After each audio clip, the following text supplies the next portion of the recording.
नमस्कार, स्वागत है आपका। यूपी लाइव देख रहे हैं आप। शुरुआत करेंगे बड़ी खबर के साथ जो कि कानपुर से आ रही है।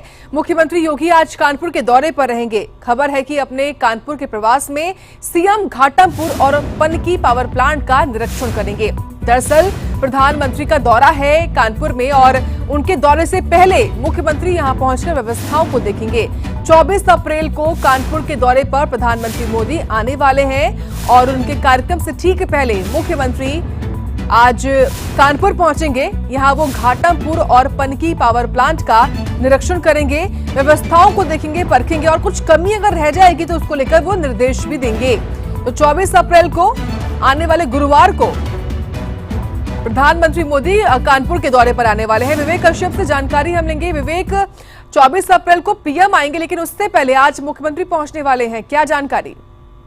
इसलिए आपको बता दें, प्रधानमंत्री मोदी से पहले मुख्यमंत्री योगी आदित्यनाथ का कानपुर का एक दूसरा दौरा है। आपको बता दें 11:50 पर राष्ट्रीय वायुयान से चकेरी एयरपोर्ट पहुंचेंगे सीएम योगी आदित्यनाथ। इसके बाद 12:10 पर नवेली पावर प्लांट जो कि 650 मेगावाट की जो बिजली है वो उत्पादन का करता है, उसका निरीक्षण करेंगे। फिर 1 बजे पनकी पावर प्लांट जो कि 660 वाट का उत्पादन करता है बिजली का, उसका निरीक्षण करेंगे। फिर उसके बाद 2:30 बजे पीएम मोदी की जनसभा स्थल का निरीक्षण करेंगे। तो कहीं ना कहीं जिस तरह से मुख्यमंत्री योगी आदित्यनाथ लगातार कानपुर दौरे पर है और वही प्रधानमंत्री मोदी का भी दौरा है 24 तारीख को, उससे पहले जिला प्रशासन के साथ अधिकारियों के साथ बातचीत भी करेंगे और साथ ही आज जिस रास्ते से प्रधानमंत्री मोदी का रोड शो होना है उस रास्ते की सारी व्यवस्था का निरीक्षण करेंगे, चाहे वो नगर निगम की तरफ से तमाम जो साफ सफाई की व्यवस्था हो या फिर PWD की तरफ से जो रोड बनाई जाती है उसका निरीक्षण करेंगे। ऐसे में सुरक्षा के जो पुख्ता इंतजाम है उसका भी निरीक्षण करेंगे कि कौन कौन से वो स्पॉट रहेंगे जब प्रधानमंत्री मोदी की रोड शो होगा, तो क्या क्या व्यवस्था रहेंगी, तमाम चीजों का निरीक्षण मुख्यमंत्री योगी आदित्यनाथ करेंगे। वहीं जहां पर उनका ग्राउंड पर जनसभा होगी उस जनसभा के लिए ग्राउंड पर निरीक्षण करेंगे कि किस तरह की व्यवस्था ग्राउंड पर की गई है कि किसी भी प्रकार की कोई चूक ना हो पाए, उसके लिए जो तमाम जो व्यवस्था है उसका भी निरीक्षण करेंगे और साथ ही अधिकारियों से बातचीत करेंगे। फिर उसके बाद कहीं ना कहीं मुख्यमंत्री योगी आदित्यनाथ लखनऊ के लिए वापसी होंगे। लेकिन आज ये जो दौरा है बहुत अहम माना जा रहा है, चाहे वो प्रधानमंत्री मोदी के आने से पहले हो या फिर जो तमाम जो पावर प्लांट का निरीक्षण मुख्यमंत्री योगी आदित्यनाथ कर रहे, क्योंकि लगातार कानपुर को हाईटेक बनाने की कोशिश की जा रही है। क्योंकि कहा जाता है कि बिजनेस के लिए कानपुर सबसे अच्छा शहर है, तो उसी को लेकर लगातार मुख्यमंत्री योगी आदित्यनाथ कानपुर पहुंचते हैं और तमाम जो पावर प्लांट है और उनका निरीक्षण करेंगे। जी ठीक है, बहुत धन्यवाद आपका विवेक, इस खबर पर जानकारी देने के लिए, हमको विस्तार से बताने के लिए। तो सीएम योगी आज कानपुर के दौरे पर रहेंगे। कानपुर के प्रवास में वो व्यवस्थाओं को देखेंगे, परखेंगे।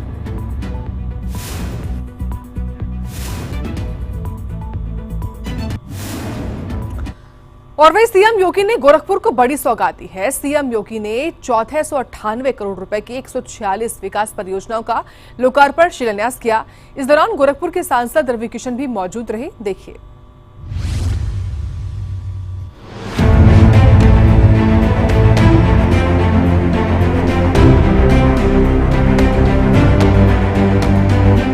गोरखपुर में मुख्यमंत्री योगी आदित्यनाथ ने विकास की नई इबारत लिखी है।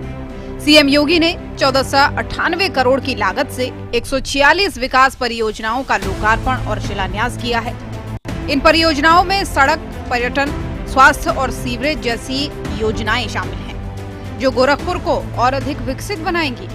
इस मौके पर गोरखपुर के सांसद रवि किशन और प्रशासनिक अधिकारी भी मौजूद रहे।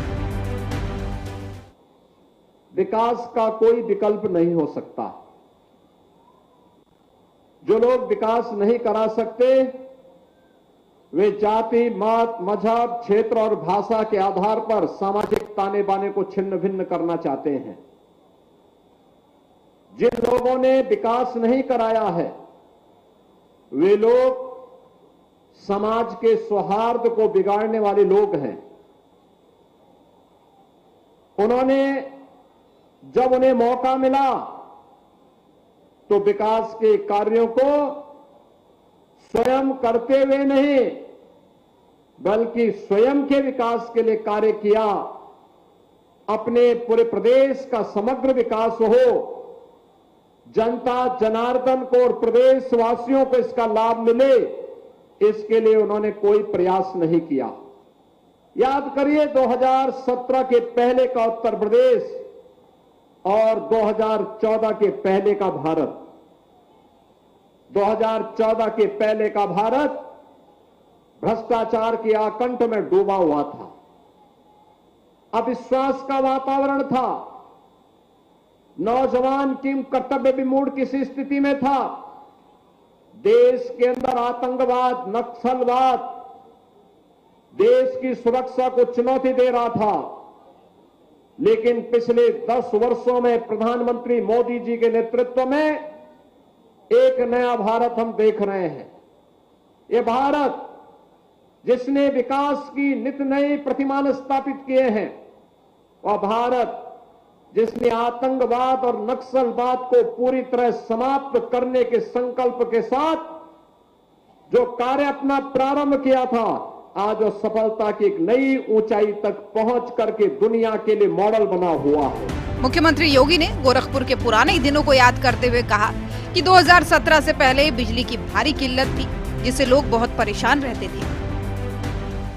बहनों और भाइयों, 2017 के पहले गोरखपुर में बामुश्किल बिजली मिलती थी। नगरीय क्षेत्र में 5 घंटे और ग्रामीण क्षेत्र में सप्ताह में रोटेशन होता था। एक सप्ताह बिजली आती थी रात्रि के लिए और एक सप्ताह नहीं आती थी।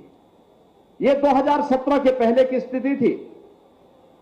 गोरखपुर से आप वाराणसी मार्ग पर जाएंगे तो यहां से बड़लगंज पहुंचने में 3 घंटे लगते थे, 3 घंटे। और मुझे लगता है राजेश जी, अब कितना समय लगता है बड़लगंज से आने में? अब मात्र 45 मिनट से बड़लगंज से आप गोरखपुर आ सकते हैं। ये परिवर्तन हुआ है। भटड़ से गोरखपुर आने में 1 घंटे से अधिक समय लगता था 2017 के पहले, और आज यहां से भटड़ तक 4 लेन की सड़क हो गई है और आयुष विश्वविद्यालय भी भटड़ में ही स्थापित हो रहा है, भटड़ के पास ही स्थापित हो रहा है। और अब भटड़ से चलेंगे तो मात्र 10 मिनट में आप बीआरडी मेडिकल कॉलेज तक पहुंच जाएंगे। अब याद करिए, कला का ही कमाल था जब 1990 के दशक में रामायण सीरियल चला था दूरदर्शन में। रामायण सीरियल दुनिया का सबसे लोकप्रिय सीरियल हुआ था। एक कला का कमाल है। भगवान राम के व्यक्तित्व पर आधारित, उनके आदर्श और मूल्यों पर आधारित रामायण, उसे जब सीरियल के माध्यम से आया तो दुनिया का सबसे लोकप्रिय धारावाहिक बन गया, सबसे लोकप्रिय। यानी जब घर में टेलीविजन नहीं थे, इतना विजुअल मीडिया का इतना प्रचार नहीं था, केवल दूरदर्शन था भारत में। देश में और दुनिया में 66 करोड़ लोगों ने उस समय रामायण सीरियल देखा था। 66 करोड़ लोगों ने। बहनों और भाइयों, ये मिसाल मिलना बहुत कठिन है। गोरखपुर में 1498 करोड़ की इन 146 परियोजनाओं के साथ मुख्यमंत्री योगी ने शहर के विकास को नई रफ्तार दी है।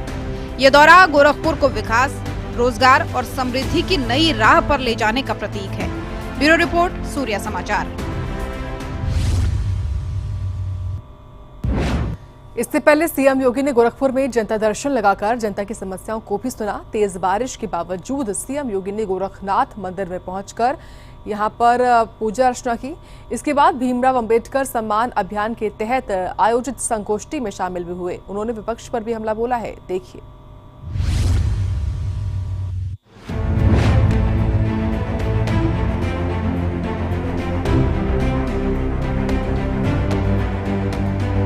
मुख्यमंत्री योगी आदित्यनाथ अपने गृह नगर गोरखपुर के प्रवास पर रहे। सुबह तेज बारिश के बावजूद उन्होंने अपनी दिनचर्या बरकरार रखी और गोरखनाथ मंदिर परिसर में भ्रमण किया।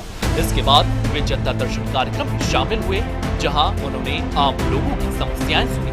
जमीन विवाद से लेकर इलाज तक हर फरियादी को ध्यान से सुना। कर उन्हें अधिकारियों को तुरंत निस्तारण के सख्त निर्देश दिए हैं। जनता दर्शन में सीएम योगी ने हर व्यक्ति की समस्या पर गौर किया और अधिकारियों को निर्देश दिए कि लोगों की फरियाद को संवेदनशीलता के साथ जल्द से जल्द हल किया जाए। उन्होंने साफ कहा कि किसी भी पीड़ित को कार्यालयों के चक्कर न लगाने पड़े, हर शिकायत का निष्पक्ष समाधान हो। इसके बाद भीमराव अंबेडकर सम्मान अभियान के तहत गोरखपुर में आयोजित एक संगोष्ठी में सीएम योगी आदित्यनाथ ने विपक्ष पर जमकर निशाना साधा। उन्होंने कहा कि जब देश में इमरजेंसी लागू हुई थी तब मीडिया ने ब्लैकमेल के रूप में जनता के सामने सच रखा। सीएम योगी ने विपक्ष को आड़े हाथ लेते हुए कहा कि लोकतंत्र की रक्षा में जनता और मीडिया की भूमिका अहम रही है। लोकतंत्र के 3 संवैधानिक संस्थानों को हम मानते हैं, विधायिका को, कार्यपालिका को और न्यायपालिका को। तो मीडिया ने अपनी सशक्त उपस्थिति के माध्यम से अपने आप को एक चतुर्थ स्तंभ के रूप में अपनी उपस्थिति स्वतःस्फूर्त भाव के साथ इस लोकतांत्रिक प्रक्रिया को मजबूत बनाने की में दर्ज कराई है। और लोकतंत्र की इसी सशक्त उपस्थिति के कारण उस समय न केवल लोकतांत्रिक प्रणाली की अन्य संस्थानों को बल्कि मीडिया पर भी सरकार का सीधे प्रहार हुआ था। मीडिया के भी आवाज को दबाने का प्रयास हुआ था और इसीलिए जब इमरजेंसी लागू हुई तो मीडिया ने अपने पूरे पेज को ब्लैक पेज के रूप में जनता के सामने प्रस्तुत किया या ब्लैंक पेज के रूप में जनता के सामने प्रस्तुत किया और अपनी एक प्रकार से इस प्रकार की घोषणा कर दी कि अघोषित रूप से कि हमारी आवाज दबाई जा रही है लेकिन हम चुप नहीं बैठने वाले हैं। मित्रों, 50 वर्ष की इस यात्रा में गोरखपुर ने भी अब बहुत कुछ बदलाव देखा है। आज गोरखपुर को कोई बीमारी का अड्डा नहीं बोल सकता। आज कोई पूर्वी उत्तर प्रदेश से पलायन की बात नहीं कर सकता। आज कोई पूर्वी उत्तर प्रदेश में या गोरखपुर में यहां पर किसी बीमारी की चर्चा के लिए एक बदनाम जगह के रूप में नहीं दर्ज कर सकता। आज कोई यहां पर माफिया गैंग अव्यवस्था पैदा कर रहा है, इसके बारे में कोई गोरखपुर को या पूर्वी उत्तर प्रदेश को या उत्तर प्रदेश को बदनाम नहीं कर सकता है। आज गोरखपुर हो या पूर्वी उत्तर प्रदेश या उत्तर प्रदेश, पहचान के संकट का मोहताज नहीं है। आज उसकी पहचान है। देश के अंदर, दुनिया के अंदर कहीं जाएंगे, भारत की विरासत के प्रतीक के रूप में उत्तर प्रदेश वासियों को देश भी और दुनिया भी सम्मान देता है। विरासत को विकास की प्रक्रिया के साथ मजबूती के साथ जोड़ने वाले राज्य के रूप में उत्तर प्रदेश की सशक्त उपस्थिति को हर व्यक्ति स्मरण कर रहा है। उस प्रक्रिया को आगे बढ़ाते हुए आज हम जहां पहुंचे हैं, आज हमारे सामने पहचान के संकट से हम उभरे हैं और तेजी के साथ देश की एक बड़ी अर्थव्यवस्था के रूप में उत्तर प्रदेश ने अपनी उपस्थिति दर्ज की है। गोरखपुर में सीएम योगी का जनता दर्शन और संगोष्ठी में उनकी सक्रियता ये दर्शाती है कि वे जनता की समस्याओं के प्रति संवेदनशील हैं और लोकतंत्र के मूल्यों के प्रति प्रतिबद्ध हैं। ये दौरा जनसेवा और जागरूकता का प्रतीक है। ब्यूरो रिपोर्ट, सूर्य समाचार। उत्तर प्रदेश में सपा सांसद रामजी लाल सुमन के राणा सांगा पर दिए गए विवादित बयान ने सियासी तूफान खड़ा कर दिया है। इस बयान के बाद जगह जगह विरोध प्रदर्शन हुआ और अब ये मुद्दा सियासी गलियारों में छाया हुआ है। सीएम योगी और उप मुख्यमंत्री ने सपा प्रमुख अखिलेश यादव पर जमकर कटाक्ष किया है। देखिए इस रिपोर्ट में।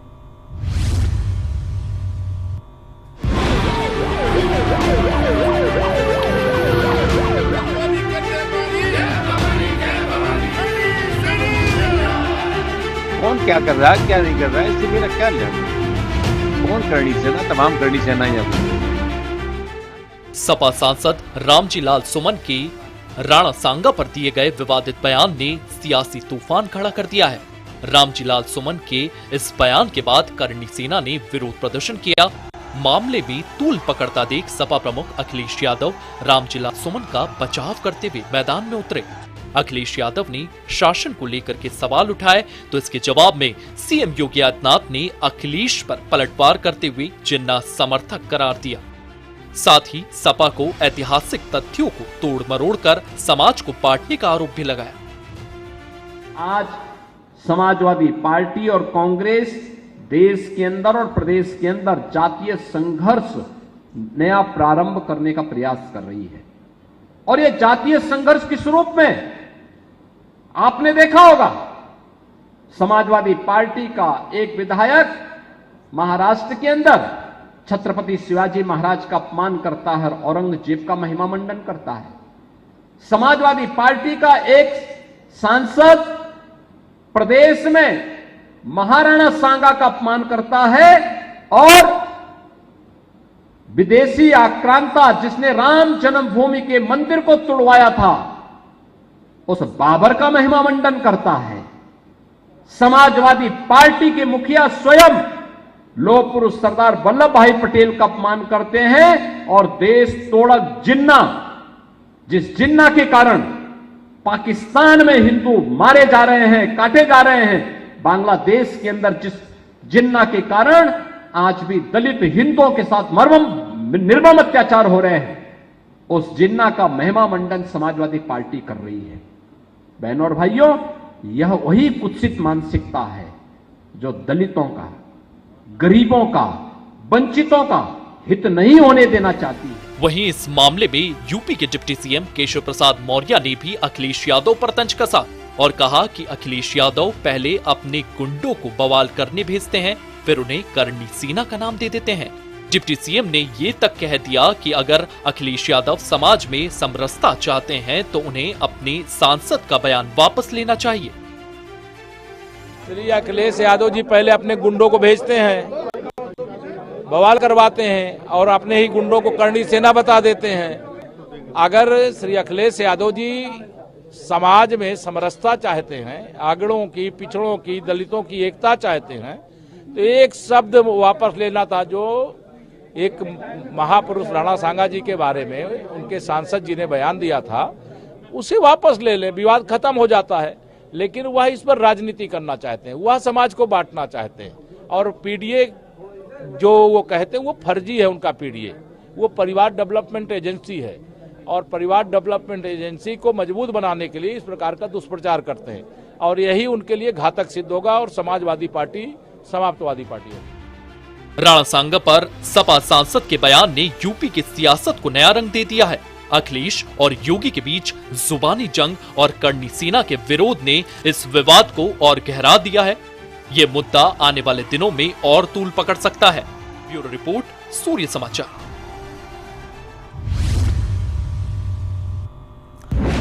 तो देश भर में शादी के बाद प्रेमी के साथ भागने वाले कई ऐसे मामले सामने आ रहे हैं।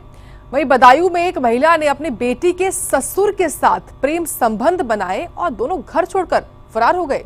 देखिए मामला भी। उत्तर प्रदेश के बदायूं जिले के दातागंज कोतवाली क्षेत्र में एक हैरान कर देने वाला मामला सामने आया। 4 बच्चों की मां ममता अपनी ही बेटी के ससुर शैलेंद्र के साथ प्रेम संबंध बनाती हुई नजर आई। कुछ समय तक ये रिश्ता छुपा रहा, लेकिन बाद में दोनों ने एक दूसरे के साथ रहने का फैसला किया। परिवार वालों की आपत्ति से बचने के लिए ममता और शैलेंद्र 11 अप्रैल को नकदी, जेवरात और कीमती सामान लेकर घर से फरार हो गए। दिनांक 17/4/2025 को सूचना प्राप्त हुई थी कि एक महिला अपने संबंधी के साथ जाना बताया जा रहा है, जिसके संबंध में तहरीर प्राप्त होते ही जांच कराई जाएगी, विधिक कार्रवाई की जाएगी। ममता के पति सुनील सिंह ने बताया कि उन्हें 1 साल से इस रिश्ते का शक था। आरोपी शैलेंद्र रात 12 बजे उसके घर आता था और सुबह जल्दी निकल जाता था। मोहल्ले वालों को इस पर कोई आपत्ति नहीं थी क्योंकि वो रिश्तेदार था। सुनील ने अपनी पत्नी ममता को सुधरने का मौका भी दिया, लेकिन वो नहीं मानी। ममता के बेटे सचिन ने कहा कि मां अक्सर शैलेंद्र को घर बुलाती थी। मुझे नहीं पता मेरी पत्नी किस टाइम बात करती थी और क्या करती थी क्या नहीं, मुझे कुछ नहीं पता। हर बार में नंबर चेंज होता था उसका, ठीक है। अब मुझे जानकारी मिली कि हाँ ऐसा नहीं ऐसा हो रहा। मेरे बेटे ने मुझे फोन किया था कि पापा ये लोग आते हैं नीचे सोते हैं और मुझे ऊपर सुला देते हैं। मैंने ठीक है घर आके मैं बताऊंगा इन्हें क्या चल रहा है ये। तीसरी 3 बार ये भाग चुकी थी, चौथी बार ये हादसा हो रहा है। एक बार मैंने फांसी भी खाई थी इसके चक्कर में। फिर मैं आया, जब इसको पता मैं लखनऊ में था तो मैंने फोन किया मैं आके तुझे बताऊंगा। 11 तारीख को 11 बजे रात में उसे फोन करके अपने समधी को उसके साथ में भाग गई है। ये मामला बदायूं में सामाजिक और पारिवारिक मूल्यों पर सवाल उठा रहा है। कुछ दिन पहले ही अलीगढ़ में एक महिला अपनी बेटी के मंगेतर के साथ भाग गई थी और अब ये नया मामला चर्चा में है, जहां अब लोग इसे सामाजिक ढांचे पर चोट मान रहे हैं। बदायूं का ये मामला देश में बढ़ते और गैर कानूनी रिश्तों और पारिवारिक विवादों की एक नई मिसाल बन गया है। ममता और शैलेंद्र की तलाश जारी है। ये मामला अब सामाजिक चर्चा का केंद्र भी बन गया है। ब्यूरो रिपोर्ट, सूर्या समाचार। यूपी लाइव में इतना ही। आप देखते रहें सूर्या समाचार।